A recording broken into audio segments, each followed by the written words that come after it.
Um, so this is joint work with Dileep and my advisor Mahesh. Uh, as we all know, concurrent programming is hard. Debugging it is even harder. Programmers have to reason about all possible interleavings to catch the slightest of the bugs. And amongst the myriad of bugs, data races and deadlocks are one of the common bugs. And the theme of this talk is going to be data races, and it's clear that these are a fundamental challenge. So let's start by defining what data races are. So, so a program has a data race if there is an execution such that two concurrent threads consecutively access a shared memory location, and of which one of them is a write. So that's a data race between event number 2 and 3 here. Uh, so some of the common techniques for race detection include static race detection techniques. Static race detection is undecidable in general, and so most of these tools resort to false positives, and that is not so desirable. Uh, if you look at dynamic race detection techniques, basically these techniques look at executions and then try to check if the program has a race. So, so some of the common techniques here are lock set based techniques. Again, these also raise false alarms. Amongst sound techniques as in those that do not raise false alarms include analysis based on happens before. So we had a nice talk just before it that talked about happens before. Then there are other techniques such as a partial order called Causally precedes. And then we have maximal causal models by our session chair, Jeff. Uh, so the technique that I'm going to talk about is powerful in the sense it detects more races and also scales to really huge traces. So a slight word on what predictive analysis means. So if you have an execution, that execution might not have a race, but that execution can give sort of powerful insights onto some other executions by the same program that can have a race. So a simple example is this, wherein by the definition of data race, there's no race between event number 3 and 1. But, uh, but any program that generates the first execution can also generate the second execution under a different scheduling. And that exhibits the race.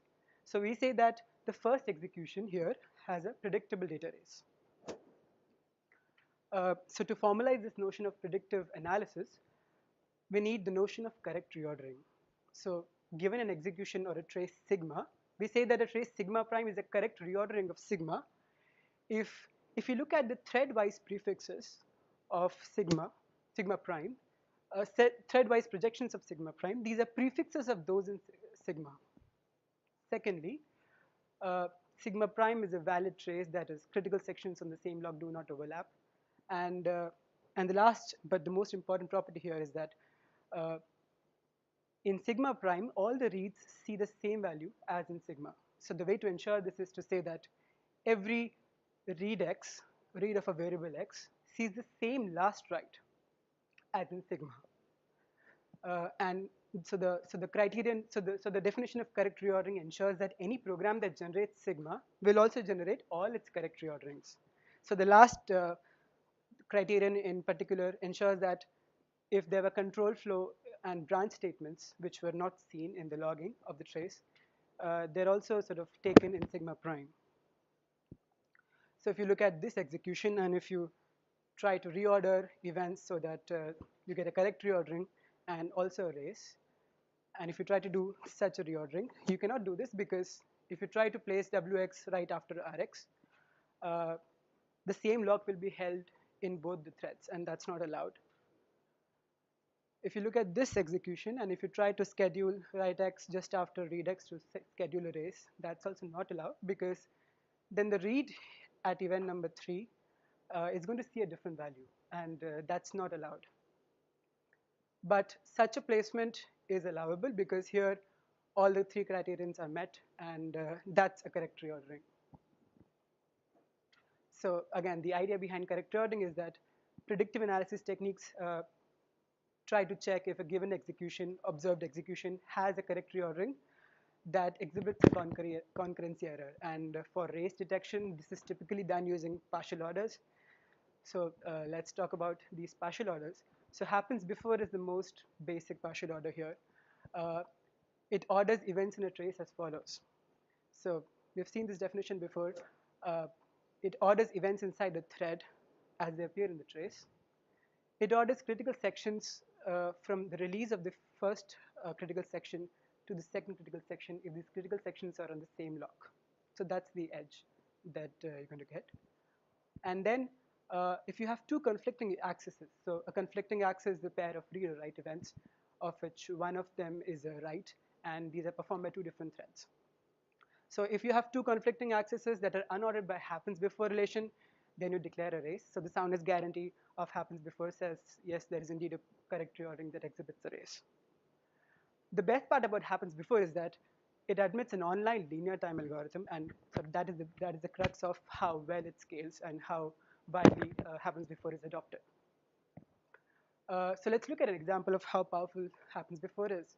So in this example, happens before will order all the events in a total order, and therefore it will declare no happens before race. And in fact, there is no predictable race. You cannot try to schedule any of these events together and still maintain the definition of a correct reordering. But if you look at this execution, happens before will again reorder all the events in a total order. But and so it'll declare no race, but there is a race, and that race is between the first event and the last event, and this is the reordering that schedules this race.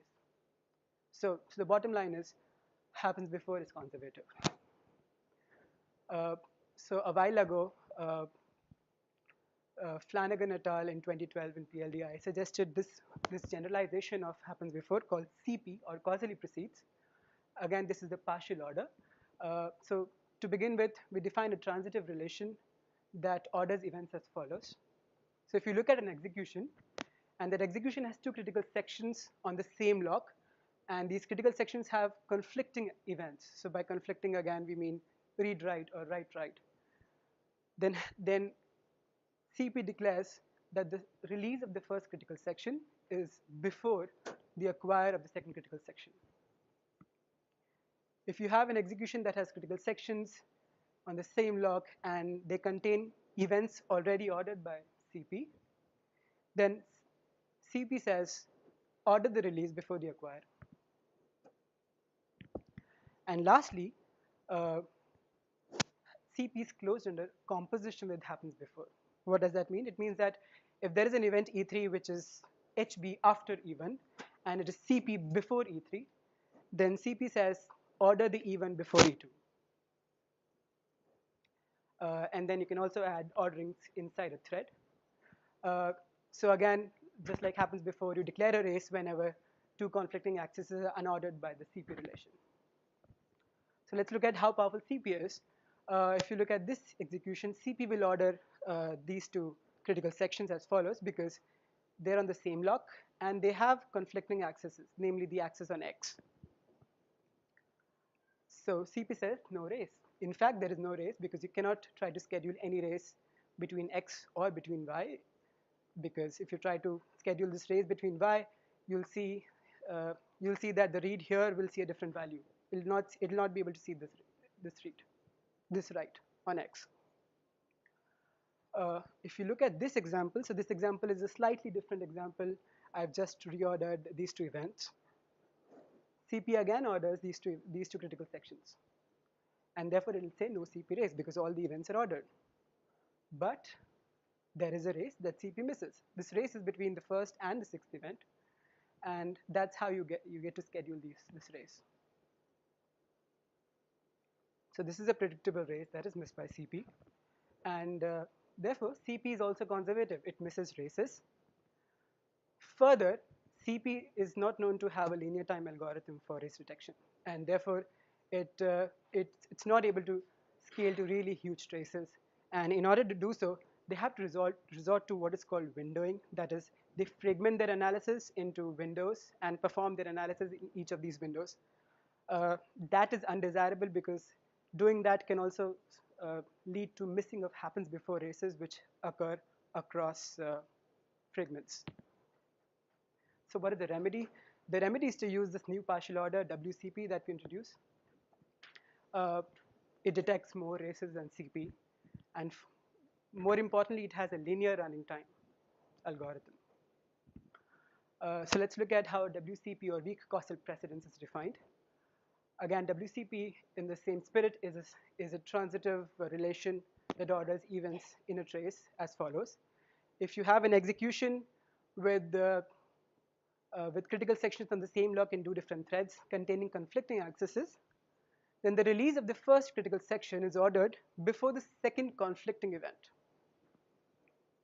If you look at two critical sections in your execution which have events already ordered by this relation, then you order the release of the first before the release of the second.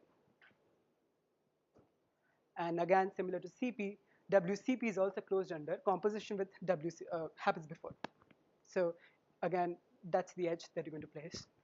And you also add orderings inside a thread. And you declare a race whenever you have a pair of conflicting accesses that are unordered by WCP. So let's look at what are the subtle differences between CP and WCP. If you look at the rule 1 of CP versus the rule 1 of WCP, so here are two critical sections which have conflicting accesses. CP tries to order events as follows. It'll order the release of the first critical section before the acquire of the second critical section. But WCP, on the other hand, will order events as follows. So notice that if this is the ordering that you get, then because both CP and WCP are partial orders, they're transitive. If you look at the CP ordering, the release is ordered before all events in this critical section.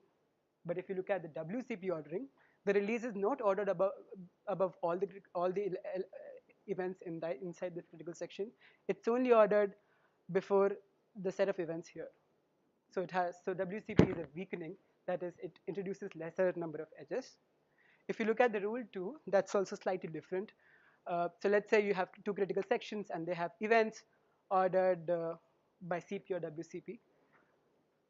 Then CP tries to put such a ordering, but WCP will try to put this ordering. Again, the number of edges are smaller. So the bottom line is WCP adds fewer number of orderings than CP, and therefore allow for more linearizations or correct reorderings that can exhibit a lot more races. So coming back to the same example that we saw before, this example has a race between the first event and the sixth event, and CP orders, because of rule 1, these two events are conflicting inside the critical section here, so CP orders this and misses the race. But WCP, on the other hand, orders events as follows. It will order the release only before the event on 7, and therefore, according to WCP, the event on 1 and 6 are unordered. So WCP can detect more races than CP. And as we have seen earlier, this is the way to schedule the race. So it's indeed an actual race. So let's talk about the guarantees of WCP. WCP is sound, or more concretely, weakly sound. What does that mean? It means that if you have an execution sigma, and if sigma exhibits a WCP race, so WCP race is a pair of conflicting events unordered by this partial order, then there is a predictable race or a predictable deadlock. That is, any program that generates sigma can also generate or will also generate another or the same execution sigma prime that exhibits a real race or a deadlock. So a few notes here. The soundness guarantee critically depends on this nested locking paradigm. That is, you do not release a lock before you release all the locks that you've acquired in the same thread. The second more fundamental note that I would want to make here is that the proof of soundness for WCP is non-trivial. It indeed took us 2 years to come up with this correct proof, and in fact, this was also pointed out by the people who proposed CP. And more importantly, the soundness proof of CP had a bug. The bug was subtle, and we do point the bug out in our paper. So for details, please look at our paper. WCP has, as I said before, a linear time algorithm. This is a vector clock algorithm in the same spirit as happens before. So here you order events by timestamps. So you assign a timestamp to each event. What is a timestamp? It's a vector clock a vector clock is essentially uh, a vector indexed by threads in the execution, and vector clocks can support various operations, including comparison, join, pointwise update. And the idea behind this vector clock algorithm is that the timestamps are assigned such that the partial order imposed by these vector clocks is isomorphic, or in fact emulated by this WCP partial order.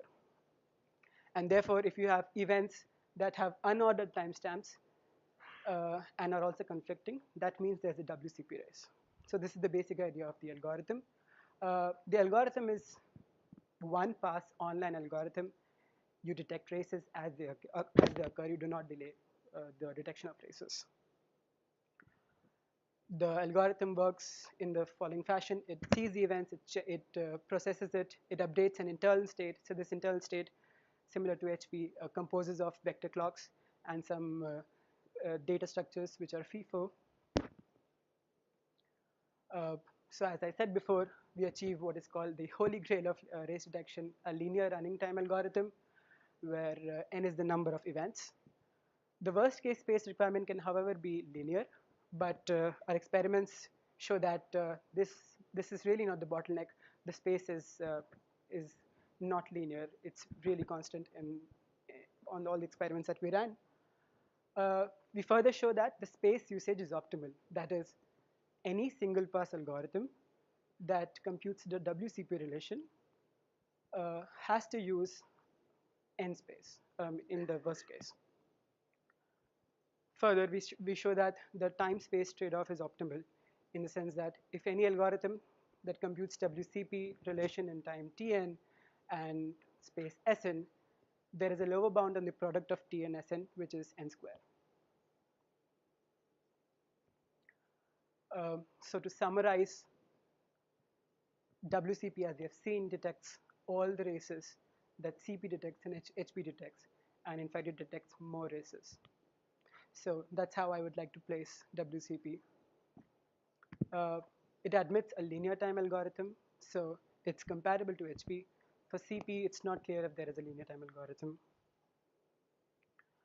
So the experimental evaluation is also promising. So if you look at this table, we have a diverse set of examples. Some of them are toy examples, some of them are standard benchmarks, and some are industrial size examples. If you look at the lines of code, they vary from a few hundreds to a few hundred thousands. So first and foremost, we do detect more races.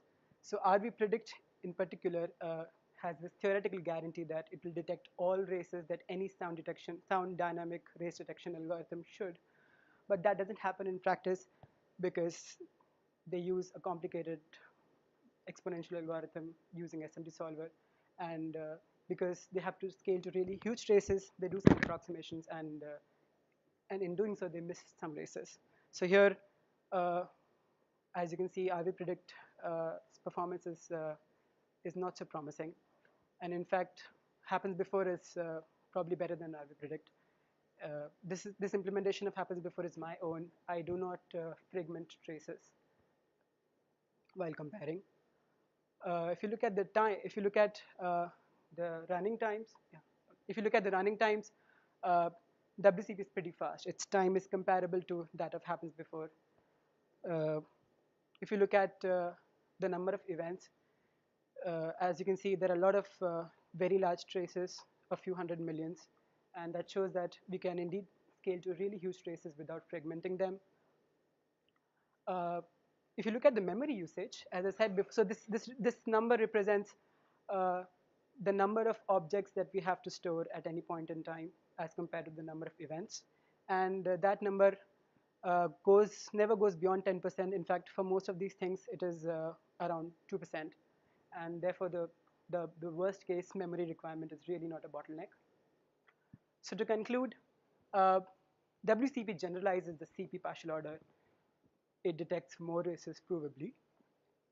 It has a linear time vector clock algorithm, and it does detect more races in practice, and it scales to huge traces without fragmenting these traces. So There are lots of avenues for future work, including further weakening of this relation while still trying to maintain linear time. Uh, Control flow information can be incorporated to detect more races, and some performance optimizations in the spirit of fast track. So thank you.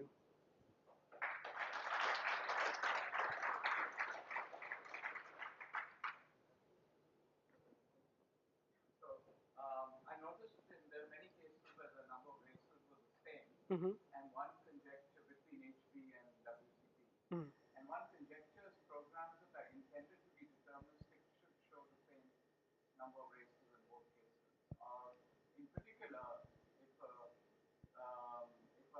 it happens before execution is race free for what's intended to be a deterministic program, it should be race free in all executions.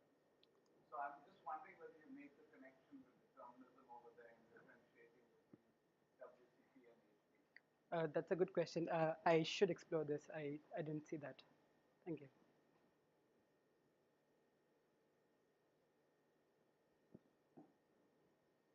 Thank you. So can you go back to the example that CP means the race, but the WCP detects the race? Sure. Thank you. This? Uh,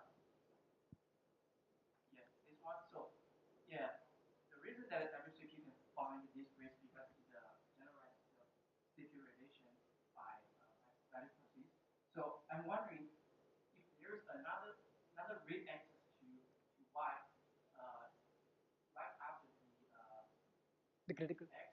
So Okay. WCP detects the race. That race?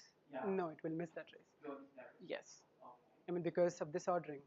So that means this way is unique.